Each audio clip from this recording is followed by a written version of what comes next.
Welcome to Spooky Bear, where darkness whispers your name. And today, please enjoy. The one who comes between seconds. The first time I saw it, I thought my eyes had betrayed me.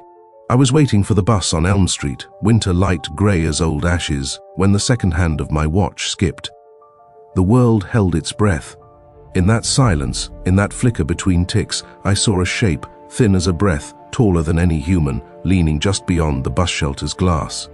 Pale, without features, it dissolved when the hand moved again. Tick.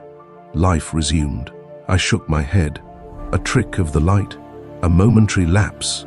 Yet my heart hammered, and I stared at the face of my watch. Seconds marched on, neat and unbroken. No pause, no pause, no pause. Over the next days, I tried to ignore it.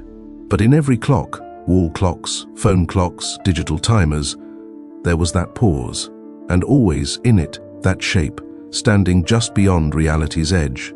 In the kitchen, the microwave's second counter froze, and I glimpsed it through the glass door, looming behind me as I reheated coffee. In the office, the wall clock's second hand stuttered. I saw it there, peering over my cubicle with a head too round, too smooth. Tick.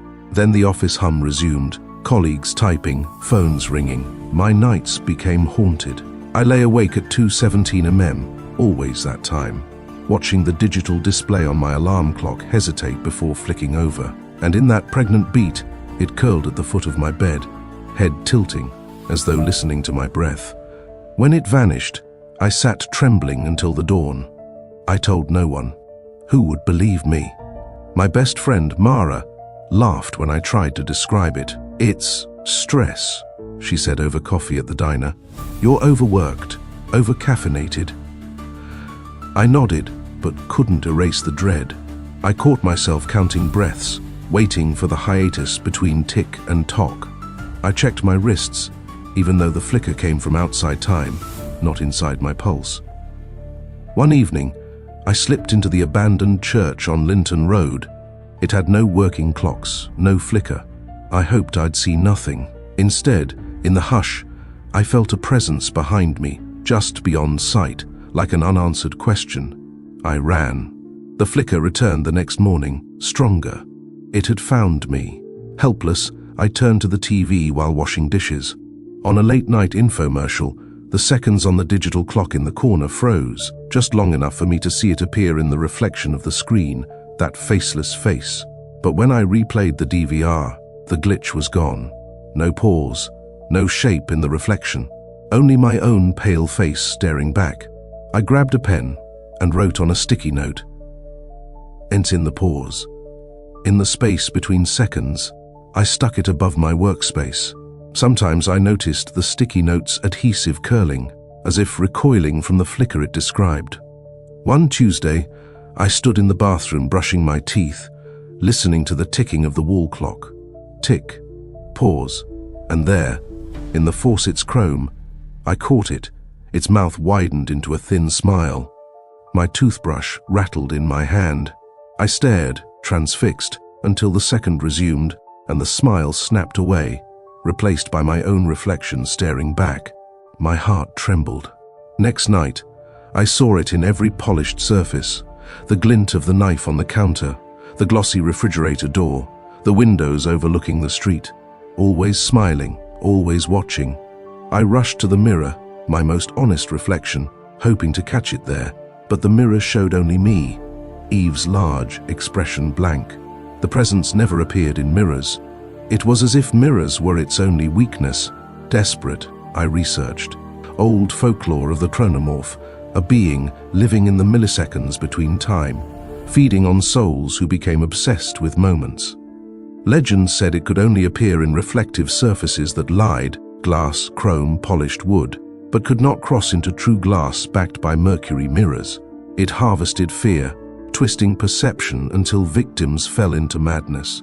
I found references in arcane tomes, Mary Shelley's journals hinting at a time ghost, Lovecraft's nemesis of minute precision, Shirley Jackson's unpublished tale between my clocks.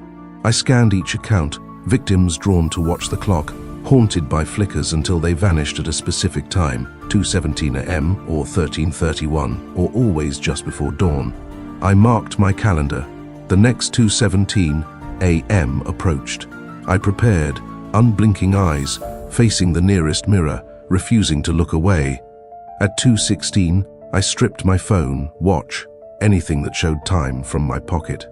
I sat before the mirror in my bedroom, half-dressed for bed, blood pounding. The room darkened, only the digital glow of the hallway clock seeped in. I braced myself. 2:17 approached.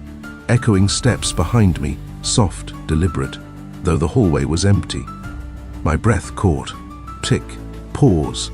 In the mirror, not behind, but inside it, a shadow parted the glass, and that faceless face moved toward me. The smile spread impossibly wide, swallowing my own reflection. I realized then, the mirror didn't reflect reality. It held reality at bay. It was a wall between worlds. The chronomorph could manifest only where truth was bent, polished lie. In the mirror version of my room, the chronomorph existed, trying to push through. My clumsy hand reached out, touching the cold glass. The shape pressed back, distorting the silver backing. I saw its face warped, as if the mirror fought it. I struck the glass with my fist. It cracked, but did not shatter. The web of fissures spread like fractured time. The chronomorph recoiled, its smile freezing. The heartbeat of the world resumed, sick, and the presence vanished behind the mirror's splinters. Relief was brief. In the cracked mirror, I saw another glimpse, not my reflection, but a ledger of time, names and dates etched alongside moments stolen. There, my name, September 22nd, 2025. The day I first saw the pause.